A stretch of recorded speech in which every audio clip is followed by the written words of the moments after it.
Well, good morning. Good morning. I'm going to just talk for a couple of minutes here. I've got a couple of points that I'll make, and then Bill Premer from Highland's going to come up, and then we've got a special guest from the state of Michigan who's going to join us as our keynote speaker, so that's where the good stuff is. But thank you for coming. Thanks for taking a day out of all your busy schedules. We really appreciate it. We're very appreciative of your business, your support of what we do. We're very passionate about this technology and the systems we offer, so thank you very much. The first slide there is the wireless, if anybody hasn't figured that out yet. It looks like it's uppercase, but it's actually lowercase on the password, so if you're trying to get that. Let's see, did anybody play golf yesterday? Had a few out there, had a good day. It was beautiful weather, but like 30-mile-an-hour winds made it a little interesting. So good time. Nice course here. Beautiful setting here in Lansing. I'm really excited about this summit. We really have the best content we've ever had at this event. We've got 16 tracks. We've got speakers from all over the country. A lot of great information. So if you can't find anything that interests you, you're probably at the wrong place. There's good stuff here. I'm going to talk a little bit about our partners and then and provide a little information on us, but I'll keep it to a minimum. So what is the summit about? This just kind of, we, as marketing people, we have to have a mission statement, but we really believe in this. The summit is about you guys, and it's about sharing best practices, not just between vendors and customers, but from customer to customer. So I would encourage you out in the hallways and at lunch to try to sit with some different people, because a lot of the value of this event is found in the interaction with your peers out in the hallways. Now we also, as part of our tracks, we have customers present, and we have several customers presenting today, and we do that over and over. And if you're a customer and your solution is growing, think of the future maybe you taking the stage and being a presenter. It's a great way for you to learn as well as to share with your peers and with others what you've learned. These systems that we implement, these workflow systems, they can be difficult systems to implement as far as changing people's world. So it's a lot of what we get out of these sessions is lessons learned, sometimes things not to do, mistakes that were made. So there's a lot of good stuff that you can get, and Joy's smiling over there. We had a few conversations yesterday about a few mistakes that were made, but again, that's how we learn, that's how we go forward, that's how we make these systems better. And we're very proud of the solutions that we put in, and I would venture to say that because of really the collaboration from mostly the group in this audience, the state of Michigan is further ahead county by county than most other states that we visit. And it's because of the collaboration. It's not because of us. It's because you guys are willing to share with each other and get together and help each other. And we find out every time I'm talking to some of my customers that one customer's been at another customer's site just recently or in the last 6 months, and that's what this is about, is encouraging that kind of cross-pollination and sharing of information. So thank you all for that. So I've got a couple slides. I'm not going to bore you too much with kind of what's going on in ImageSoft, but I thought a couple things might be interesting to you. As a company, ImageSoft used to do a lot of different things, and we were kind of all things to all people. And we've really focused in the last 5 to 10 years in particular on the government market, and this is kind of our centerpiece event around the government market. So this just gives you an idea of where our revenue as a company comes from, and you can see the dominant square here now is government. So we do almost all of our new business and a lot of our ongoing business is in the government space. ImageSoft is, a lot of people talk about core values. They'll put them in their annual report. We really live a set of core values as a company. We hire staff based on these core values. We review staff. We deal with customers. So we really believe in these things. So it's important for me to, just at least mention them to you. We're a high integrity organization. We try to be as dependable as we possibly can to our customers. And we try to be very customer focused. And that's again, what this event is all about is us providing and helping customers. And we want to be the best, so we're really driven to excellence. So these are kind of who we are. And if you ever feel like ImageSoft is not living up to one or more of these, please, my contact information will be in here. Let me know, because that's something we take very seriously. I even have a wall outside of my office that has the core values and some other things on it in permanent stickers, so just to remind us. That's right outside of my office. Some changes. So 2013 and into 14 has been a challenging time for a lot of companies, because the economy came back kind of quickly, and so we've been overwhelmed with new business. So, if you've had a project that has taken a little longer to get done than we wanted to, I apologize for that. It's a symptom of a little bit of the market. I wanted to let you know that we have hired more than 30 people just in the last year. We've filled up an office that we purchased a couple of years ago that we thought was way too big for us, is now completely full. So our company is up to 85 people. So we are hiring, and we're hiring very experienced people too. So if you've had an experience where maybe it's taken a little long for us to get to one of your projects, hopefully we're fixing that, and you'll see we're catching up on that. So we still have a backlog of work, which is a good thing as a business. You don't want to have people sitting around, but on the other hand, you don't want too big a backlog, and that has been an experience that we've had. We also, I'm not sure if everybody's aware, but we have a brick and mortar office in Raleigh, North Carolina. We've expanded that office this year, and we reorganized our entire leadership team just recently. And a lot of this was based on really trying to get better in certain areas. A lot of it centered around professional services and trying to improve our delivery mechanisms and improve the quality. We were doing a good job, but we could do better. So we've put in place a new director of professional services. Rick Wilson is down here. So if there's an issue on a project, Rick's smiling. Rick's your man. Chris in the back. We promoted Chris to director of business development, so he runs our entire sales and marketing organization, a role that I used to play. And Tom Hansel, is Tom here? There he is, Tom.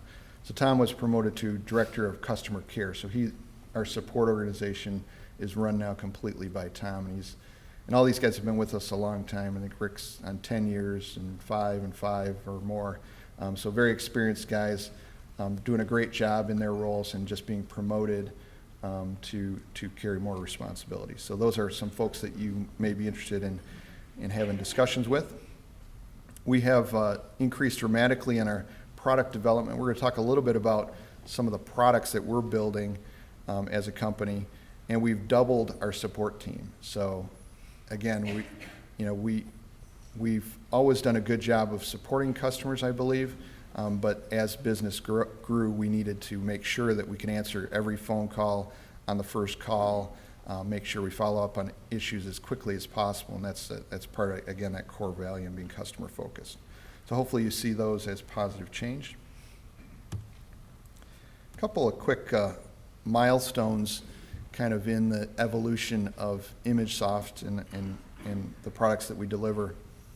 These are just, I really had to, I couldn't fit them on one slide unless I got the font real small. So if your project was significant and didn't make my list, I apologize, but there were too many. So I just pulled a few I cherry picked a few. The 13th Circuit, I call them out in Grand Traverse because they really are, I think, a model court for a court that has gone paperless from end to end. And that's been a great thing to watch. A big court, a big district court in Warren. We've done district courts for years, but we're really now getting heavy into district courts with this one, because this is, I think, the second largest district court in the state. Muskegon County recently signed on for an enterprise system across their courts. It's going to be a big system and a lot of fun to work on. The Macomb Circuit, one of the larger counties in our state, has been expanding and is doing e-filing, so they're setting a fair amount of the precedent for some of this stuff. And you may have heard that the Michigan Appellate and Supreme Courts are going with e-filing, and we're within probably a month or a few weeks of going live with that system. So that's going to be we hope, an interesting, maybe a key to getting e-filing spread further throughout the state.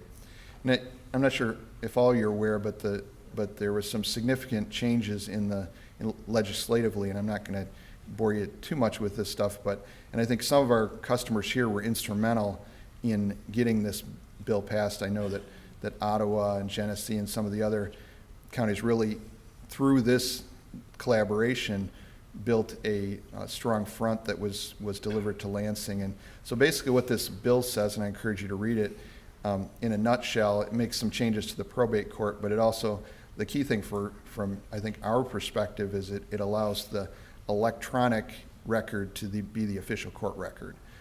So whereas before you always had to have a paper copy, so it authorizes that. Now it's still, I think the court rules have to catch up, but I think now the Lansing, as far as the legislative laws are set for that.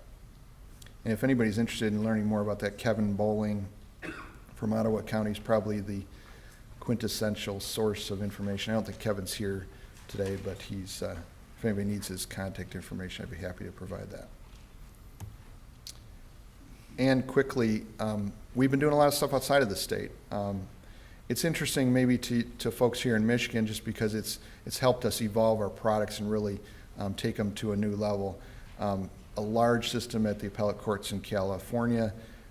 We're working on a statewide system in Alaska. That's a very interesting one. You think it's cold here in Michigan, go to Nome, Alaska in January. You get there by plane, and you take a tractor to get where you're going. But it's an interesting experience. The state of Washington is using our solutions in a big way.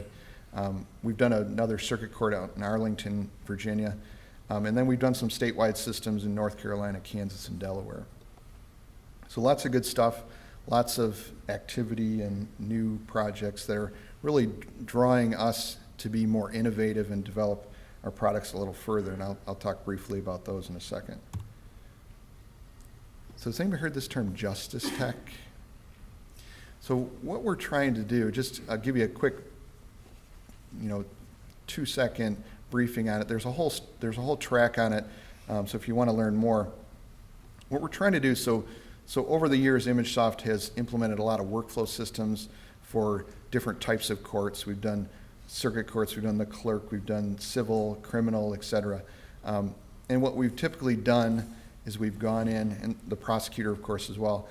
We've gone in and we get at a whiteboard and we say, okay, so now how does your department work? Let's draw this out, we'll map it out, we'll create a workflow, it'll be great. Well, that's good, but we could do better. We've now done this for so many years, and we've been implementing the systems for over 10 years. Why not try to leverage more specifically what we've done into a product?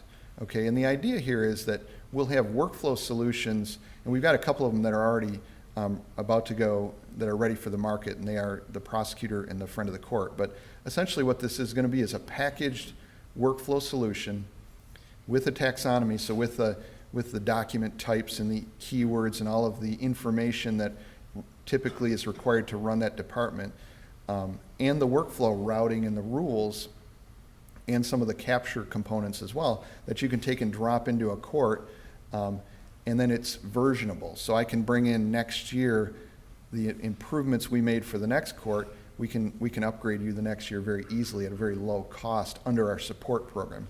So that's where we're going. So if you've got a solution today and you're interested in that, it's something over the next few years you're going to see us get better and better at, and we'll have a solution for each of these types of courts that we can retrofit your custom solution with a more product solution. It'll have huge benefits for both our support, your support, and your going forward, so you won't be kind of stuck with what we implemented, because it can get expensive to upgrade those systems when they're custom, and that's what we're trying to really improve upon. So that's exciting. And we call that Justice Tech. That's kind of the brand name we're using. So as far as the summit, there's I know you probably all looked at the tracks. There's a ton of good information here. I actually was going to go talk about a lot of them, but I think I get a little long-winded. I'd encourage you to read the nice booklet that Bev's team put together. We've got tracks on the on-base product. We've got tracks on specific courts. We've got prosecution. We've got Mr. Kiefer came all the way from Maricopa County in Arizona, and he's got a very interesting session on the future of courts. They're doing a very elaborate and multi-year study I think they've interviewed, I was just talking to them, over 500 court folks from around the country, gathering data on really where courts are going, not next year, but 5 years, 10 years down the road. What are the trends that people, mainly based on what professionals like you guys believe is the future of courts. So it's a very interesting track. I'd encourage you to attend that. And real quick, I just wanted to point out, Kevin Kolkowski, where's Kevin? Right in front of you. You're invisible to me. So Kevin, why don't you stand up real quick? So Kevin and Tim Zarzicki in the back, these are the account executives now that cover the Great Lakes region. So Kevin does mostly the Metro Detroit area, and Tim does really the rest of the state. So if you haven't met them, please, get to know them. They're your direct contacts into ImageSoft. You can always call me for any reason. I'd love to go out and play golf, or if you've got an issue. We're a very, very open organization, but these are your main point of contact. Thanks, guys. Quick shout out to our sponsors. So these three sponsors have been, have worked with us for a long time. Fujitsu, great scanner manufacturer, a gold sponsor. OPEX makes some phenomenal scanning equipments for some very high volume scenarios. And Kofax, of course, providing capture software. Also, sponsors are Canon and Highland, and I'm going to talk a bit more about them in a minute. So thanks to our sponsors. If we could have a quick round of applause. These guys